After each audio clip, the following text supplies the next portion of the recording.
Halo rakyat jelata dimanapun Anda berada, selamat datang di channel IPK 2,5. Gimana kabarnya? Sehat-sehat aja kan? Oke, di video kali ini saya akan menceritakan film yang berjudul Ninja Assassin. Film ini bergenre trailer action yang rilis di tahun 2009. Film ini disutradarai oleh James McTeague dan dibintangi oleh aktor Korea bernama Rain atau Jung Ji-gun. Cerita singkatnya, Raizo yang merupakan seorang anak yatim piatu, dia dibawa oleh seorang guru ninja yang sadis bernama Lord Uzunu. Uzunu sebagai ayah angkat Raizo melatih dan mengajarkan ilmu ninja klasik untuk menjadi seorang pembunuh sadis yang mematikan. Raizo yang akhirnya kabur karena dia tak mau menjadi pembunuh lagi. Dia kemudian diburu oleh puluhan ninja kemanapun dia pergi. Setelah beberapa lama, lalu dia kembali ke klan Uzunu untuk melakukan pembalasan dendam terhadap pembantai kekasihnya dan beberapa orang anggota dari klan Uzunu. Kemudian Raizo bekerja sama dengan seorang agen Interpol. Mereka mulai menghabisi musuh-musuhnya yang merupakan keluarga dari klan tersebut, hingga ia menemukan kenyataan yang mengejutkan tentang pengkhianatan yang terjadi di dalam klan Uzunu. Apa yang membuat Raizo sadar dan bagaimana dia harus berhadapan dengan ayah angkatnya, yaitu Lord Uzunu. Oke, tidak menunggu lama lagi, langsung saja kalian tonton videonya.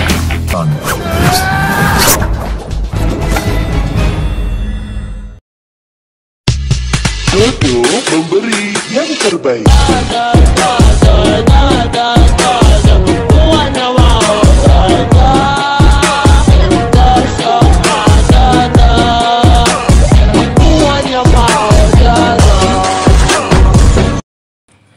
Di awal film memperlihatkan seorang pemimpin Yakuza sedang menato punggungnya di salah satu tempat tato di Osaka. Pada saat sedang ditato, ia terlihat kesakitan dan kesal. Kemudian tukang tato tersebut mengatakan kepadanya jika ada yang ditato merasa kesal dan kesakitan, maka ia tidak pantas hidup di lingkungan yang keras. Setelah mendengar perkataan tersebut, pemimpin Yakuza itu marah dan mencaci tukang tato sambil menodongkan pistol ke arah lehernya. Kemudian datang salah satu anggota Yakuza membawa surat yang berisi pasir hitam. Si tukang tato yang melihat pasir hitam itu dikeluarkan dari dalam surat terlihat ketakutan sebab akan ada peristiwa yang mengerikan yang akan terjadi. Tukang tato tersebut menjelaskan kepada mereka jika dulu juga pernah ada seseorang yang menerima surat yang berisi pasir hitam. Lalu kejadian mengerikan pun terjadi. Mereka muncul tanpa terlihat sehingga semua tewas. Lalu tukang tato tersebut menunjukkan bekas lukanya kepada pemimpin Yakuza dan anak buahnya. Ia mengaku jika ia beruntung bisa selamat dari kejadian tersebut dan menato gambar ninja di dadanya sebagai pengingat akan kejadian mengerikan yang dulu menimpanya. Kemudian semua orang yang ada di sana tertawa dan tidak percaya jika ada ninja di era modern seperti ini. Lalu tiba-tiba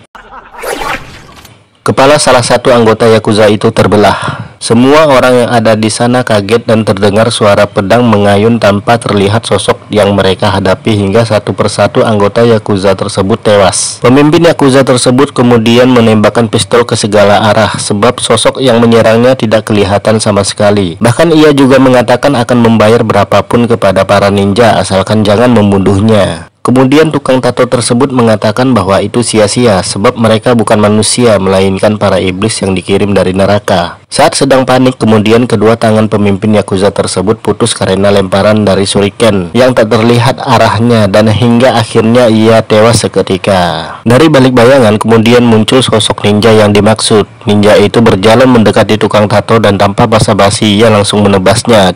Di awal film aja sudah sadis begini, bagaimana kelanjutannya? Penasaran? Jadi tonton video ini sampai habis. Scene berganti ke seorang pria yang sedang mencuci pakaian di tempat penyewaan laundry. Pria tersebut bernama Raizo. Ini tampangnya. Kemudian datanglah wanita yang meminta bantuan kepada Raizo. Saat ia mendekat, ia menanyakan klannya dan sedang apa di Berlin. Wanita tersebut terlihat kaget dan tanpa basa-basi langsung menyerang Raizo hingga terjadi pertempuran yang sangat hebat.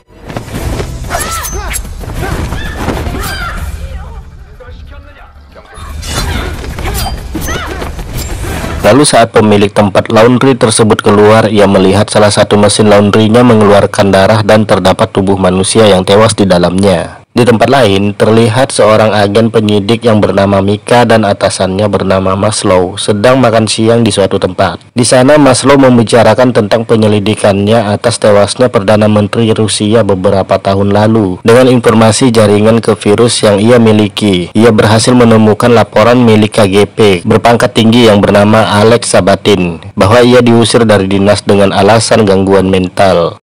Scene berganti ke Reizo yang berada di apartemennya. Di dalam apartemen terdapat persenjataan ninja yang ia miliki. Kemudian ia teringat dengan masa lalunya saat pemimpin klan Ozuno bernama Ozuno memperkenalkan dirinya saat masih kecil di hadapan murid klan Ozuno lainnya. Ia juga ingat saat Ozuno menyuruh para murid untuk menguasai tubuh mereka termasuk menguasai darah dan rasa sakit. Kemudian Ozuno menyayat tangannya dengan pisau lalu menggenggamnya dan membaca mantra ninja. Lalu saat dibuka, luka sayatan di tangannya hilang dan sembuh dengan sendirinya. Siang harinya, Reizo kecil berhasil mengalahkan lawannya. Kemudian Ozuno mengatakan bahwa hidup adalah pertempuran. Reizo yang tadinya seorang anak jalanan, sekarang ia harus berjuang bertahan hidup untuk menang. Karena saat melawan musuh harus tanpa keraguan dan belas kasihan.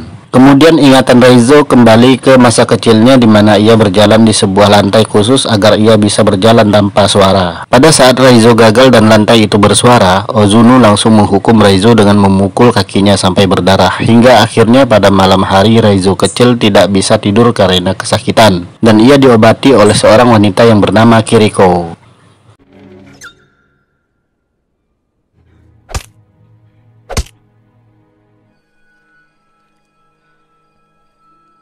Kemudian scene berganti kepada Mika yang sedang menemui istri Alex Sabatin, agen KGB yang membuat laporan kematian Perdana Menteri Rusia dengan 9 klan. Istri Alex mengatakan jika dulu laporan Alex menjadi sebuah masalah pada karirnya.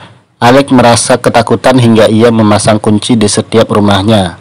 Bahkan ia memasang kamera dan sensor gerak di setiap tempat. Istri Alex juga mengatakan sebelum Alex meninggal, terjadi insiden lampu mati dan istri Alex tidak sanggup melanjutkan ceritanya lagi. Kemudian ia memberi Mika sebuah berkas penelitian yang dulu ditinggalkan Alex. Pada saat Mika di rumah, dia membuka berkas tersebut dan di dalamnya terdapat bukti-bukti jika keberadaan para ninja itu ada. Lalu ia memutar rekaman CCTV dan ia melihat wajah Reizo di dalamnya. Keesokan harinya, saat Mika sedang di kantor, ia ditemui oleh agen Zabransky. Dia menanyakan tentang sikap agen Maslow yang belakangan ini sering bertingkah aneh. Ia mengatakan bahwa beban kerja yang berat bisa membuat kelelahan mental dan stres. Mika kemudian menemui Maslow. Ternyata Maslow juga ditemui oleh agen Zabransky dan mengatakan hal yang sama terhadap Mika. Mika mengatakan jika ada pihak yang mengawasi mereka dan tidak menginginkan mereka melanjutkan penyelidikan tentang kasus 9 klan ini. Kemudian Maslow mengatakan jika kasus ini bukanlah kasus sembarangan. Banyak orang-orang penting di dalamnya. Klan-klan pembunuh itu dilindungi oleh oknum-oknum penguasa.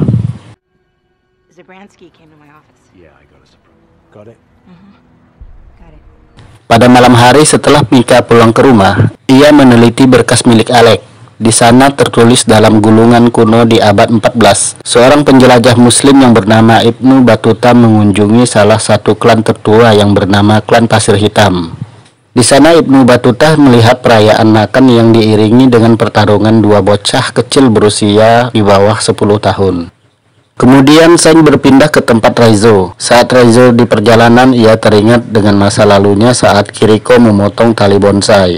Reizo yang melihatnya lalu mengatakan bahwa Kiriko akan dihukum karena tindakannya. Kemudian Kiriko mengatakan jika jantung pohon akan tahu kemana mereka akan tumbuh. Reizo menjawab kalau pohon tidak punya jantung. Sedangkan menurut Kiriko, semua makhluk hidup memiliki jantung. Kemudian Kiriko mendekatkan telinganya ke dada Reizo dan mengatakan jantungnya merindukan Reizo. Reizo pun tidak percaya. Kemudian Kiriko menyuruh Reizo mendengarkan jantungnya. Pada suatu hari Kiriko bertarung dan berhasil mengalahkan lawannya. Kemudian Ozuno menyuruh Kiriko untuk menyayat lawannya tersebut. Namun Kiriko menolaknya. Setelah itu Ozuno melukai pipi kiri Kiriko dan menghukumnya.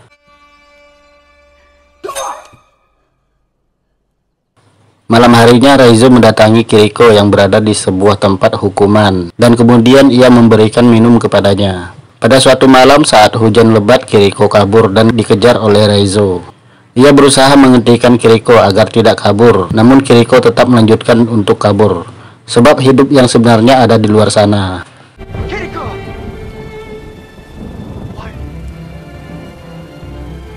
Di tempat lain, Maslow menyuruh mereka untuk berhati-hati sebab Maslow tidak pernah dicurigai seperti sekarang selama karirnya. Maslow kemudian menyuruh mereka untuk cuti dan membekalinya dengan sebuah pistol. Setelah sampai di rumah, ternyata rumah Mika sedang ada pemadaman listrik dan saat masuk ia menemukan surat yang berisikan pasir hitam di dalamnya. Ternyata ada 2 orang ninja di sana dan mereka bertarung hingga salah satu ninja itu berhasil dilumpuhkan. Kemudian terdengar suara yang memperingatkan Mika jika akan banyak lagi yang datang. Mereka tidak akan berhenti sampai Mika mati. Kemudian muncul sosok manusia dari balik bayangan dan ia adalah Raizo, dia yang menyelamatkan nyawa Mika. Kemudian Raizo mengajak Mika untuk pergi dari tempat itu. Sesaat kemudian saat mereka sedang di dalam mobil, Raizo mengatakan kalau para ninja sedang mengikutinya dan memburu mereka dengan cara mencium aroma tubuh seperti serigala. Mika kemudian menyadari jika Raizo juga merupakan salah satu buruan klan Ozuno.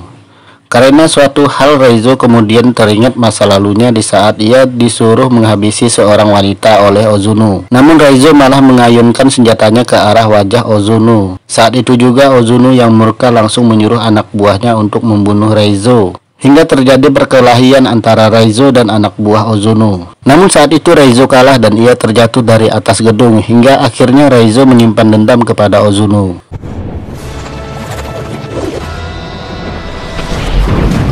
Beberapa saat kemudian mereka mengajak Maslow untuk bertemu di tempat tersembunyi. Raizo kemudian merasakan kejanggalan dan memperingatkan Maslow bahwa karena ulahnya dapat menimbulkan banyak nyawa. Dia terlihat bingung, lalu kemudian muncul banyak sekali tentara dari berbagai sisi, menyetrum dan menangkap Raizo. Maslow kemudian membawa Mika dan Raizo ke sebuah markas rahasia dan mengikat Raizo di dalam sebuah sel. Mika yang kebingungan kemudian menanyakan kepada Maslow, namun Maslow menjawab bahwa ada seseorang yang berkuasa memerintahkannya untuk menangkap Raizo.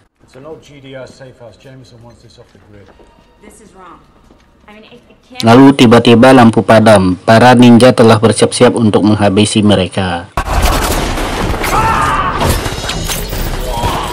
Kemudian saat Mika berhasil membebaskan Raizo, seorang ninja mengikutinya, namun Raizo berhasil menghabisinya. Raizo kemudian meminta Mika mengambil mobil yang berada di dalam parkiran. Saat Mika pergi, muncul puluhan ninja dari balik bayangan dan kemudian mereka bertarung. Namun para ninja masih mengejar Raizo. Mereka bahkan bertarung di jalanan, hingga salah seorang ninja berhasil merobek perut Raizo. Lalu muncul Mika menabrak ninja itu dan langsung membawa Raizo kabur ke sebuah penginapan.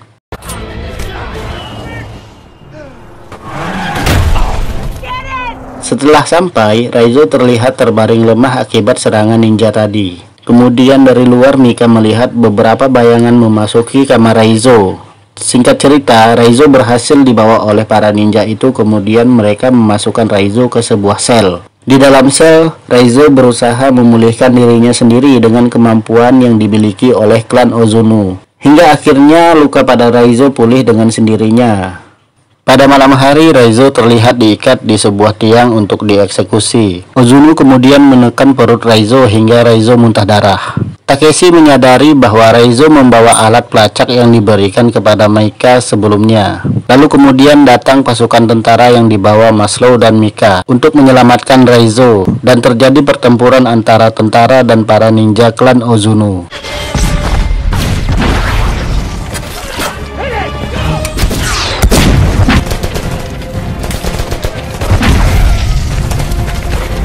Takeshi menyuruh keempat ninja untuk menyerang Raizo, lalu terjadi pertarungan ninja yang hebat. Hingga akhirnya Raizo sanggup mengalahkan mereka, lalu kemudian Takeshi melawan Raizo.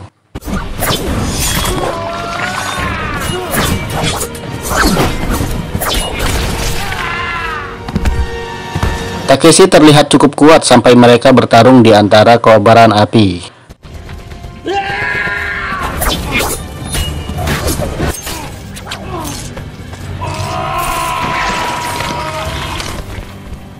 Raizo kemudian berjalan mendekati Ozuno dan akhirnya mereka bertarung.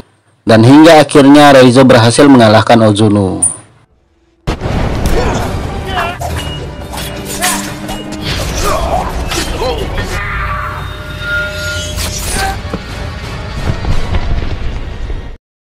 Saat api sudah mulai padam, Raizo terlihat sendirian di markas Ozunu. Raizo melihat ke arah tembok yang dulu digunakan Kiriko untuk kabur. Raizo kemudian mengikuti jejak Kiriko dan naik ke tembok tersebut. Setelah sampai, ia melihat pemandangan yang indah dan bisa menghirup udara segar seperti yang dijanjikan oleh Kiriko, dan film pun selesai.